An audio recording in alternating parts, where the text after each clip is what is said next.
back, and boy, oh boy, it is the summer of soccer on TSN and right here on CTV, as Canada's sports leader is home to two major international soccer tournaments with live coverage of the Copa America and the UEFA Euro tournaments. Joining us live from Atlanta ahead of Canada's opening game on Thursday is TSN host James Duthie. James, so good to see you. All right, so the Canadian men's national team is competing in the Copa America for the first time, and they're playing against Lionel Messi and Argentina. Now, this is exciting. Wow. Yeah, it's exciting, but wait. It's a lot of pressure. So what can we expect from the team? First of all, I want a live audience for TSN because I never get applause when I get introduced on TSN ever, so thank you for that. That's the million-dollar question. I'm not sure that Canada knows what to expect.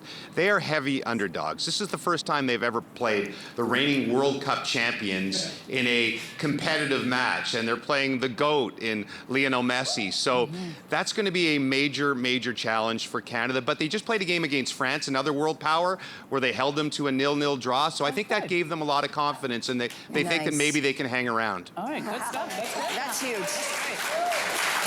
You know, this is so exciting for Canadian fans, but the Canadian team is also embarking into this tournament with a brand new head coach in Jesse Marsch. So what do you think that he brings to the team?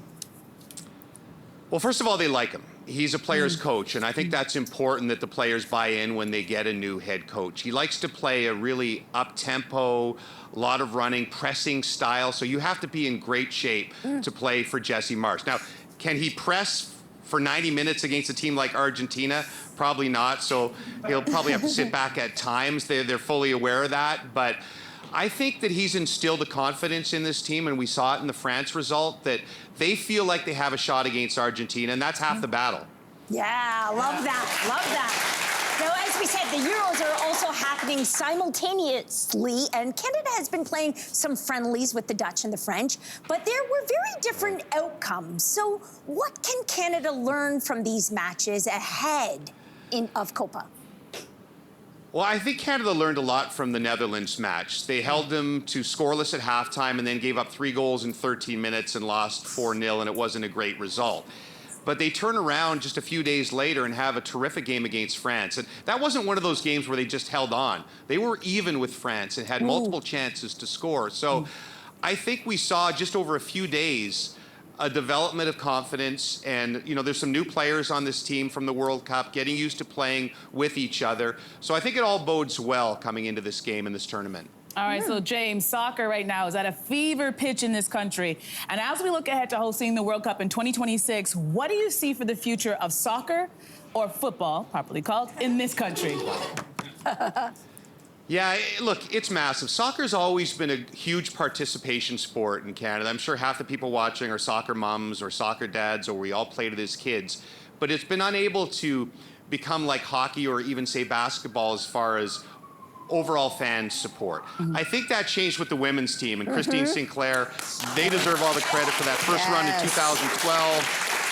And then the gold medal 8 years later. So they got the ball rolling, and now we have the men's program in kind of a golden age, where you had the leaders like Atiba Hutchinson who set it up, and now you have these new talents like Alphonso Davies and Jonathan David, who are really some of the best players we've ever produced in this country. We saw how great the World Cup was to watch them in Qatar, making it for the first time since '86. To host a World Cup in our country, this will be the biggest sporting event, right up there with the Olympics, that we've ever seen in our country. Canada will have a good draw, have a good chance to maybe win its first ever World Cup game, maybe get out of its group.